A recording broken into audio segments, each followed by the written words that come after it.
Friend, good morning.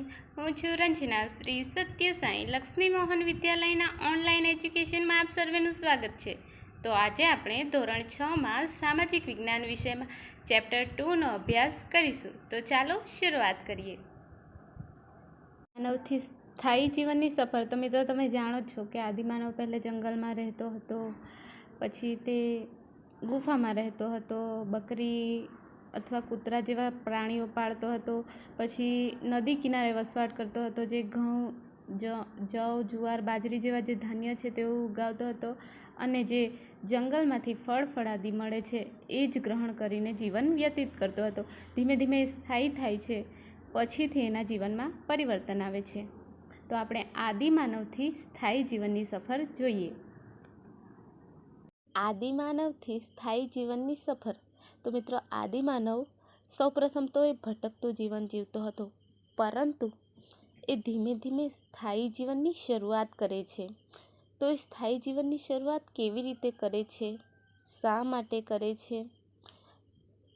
પહેલાં એ ભટકતું જીવન જીવતો હતો અને પછીથી સ્થાયી જીવનની શરૂઆત કરે છે. ત્યાં સુધીની જે આખી સફર છે એના વિશે આપણે આજે અભ્યાસ કરીશું.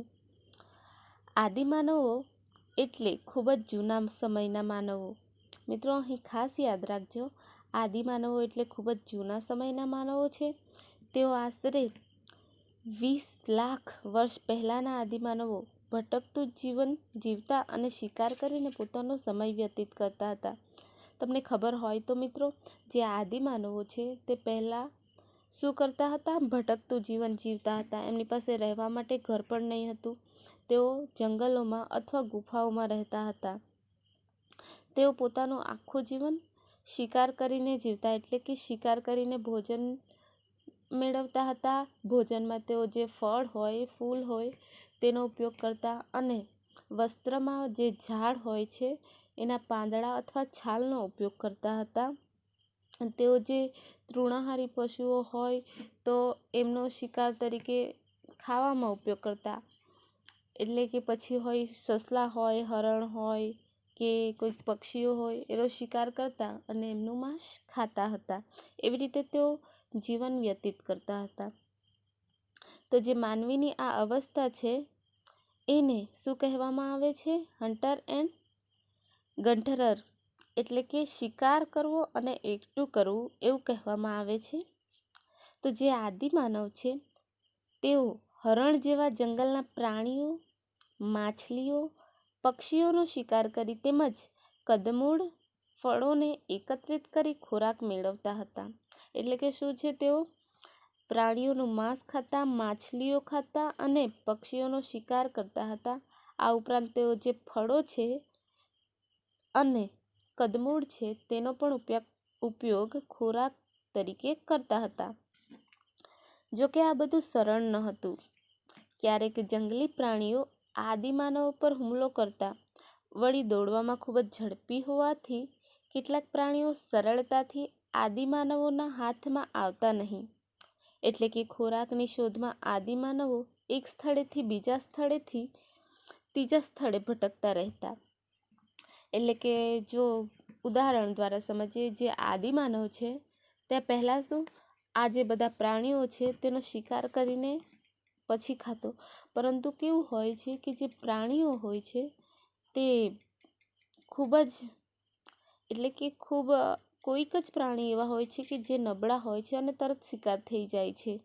કોઈક પ્રાણીઓ એવા હોય છે કે તેનો શિકાર કરવો ખૂબ જ મુશ્કેલ છે, જેના કારણે કોઈક વાર જે આદિમાનવ છે એને ઈજા પણ થાય છે અને ખોરાક મેળવવા ખૂબ જ મુશ્કેલીઓ થાય છે. માનવી આ સમયે કયા ફળ કે કંદમૂળ ખાવા અને કયા ખાવા નહીં તેનું જ્ઞાન મેળવતો થયો, અને કારણ કે ઘણી વનસ્પતિઓ ઝેરી હોવાથી માનવના મૃત્યુ પણ થયા હતા. તો જે આદિમાનવ છે તે ભટકતું જીવન જીવતો હતો, જે ખોરાકમાં અલગ અલગ વસ્તુનો ઉપયોગ કરતો હતો. તો એ અલગ અલગ વસ્તુનો ઉપયોગ કેવી રીતે કરતો થયો?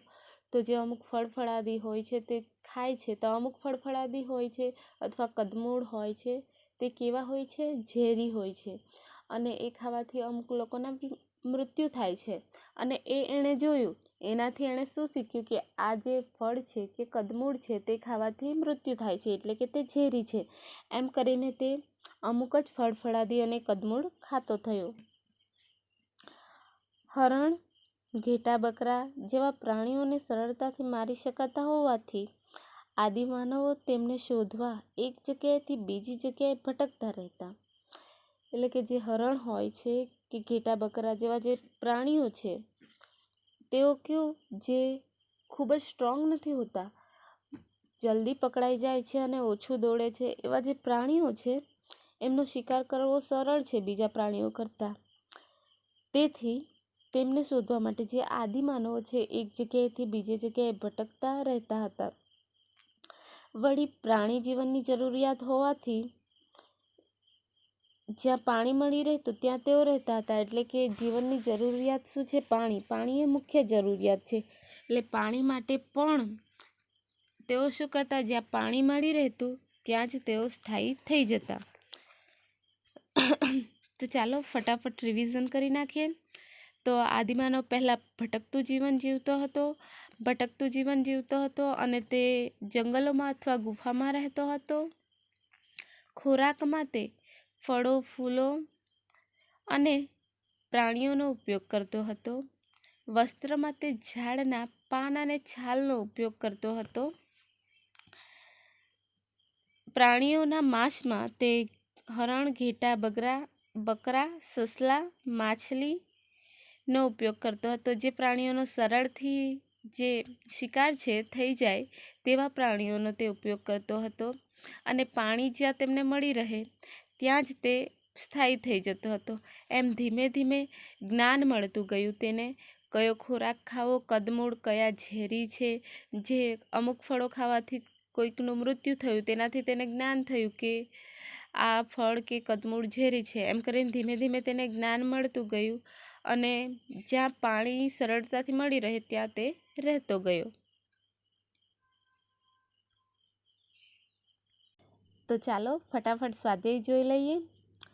તો સ્વાધ્યાયમાં પ્રશ્ન 1નો નીચે આપેલા પ્રશ્નોના વિકલ્પમાંથી યોગ્ય વિકલ્પ પસંદ કરી ઉત્તર લખો. એમાં પહેલો વિકલ્પ છે આદિમાનવનું જીવન કેવું હતું. બીજો વિકલ્પ છે આદિમાનવો શિકાર કરવા કયા સાધનોનો ઉપયોગ કરતા નહોતા.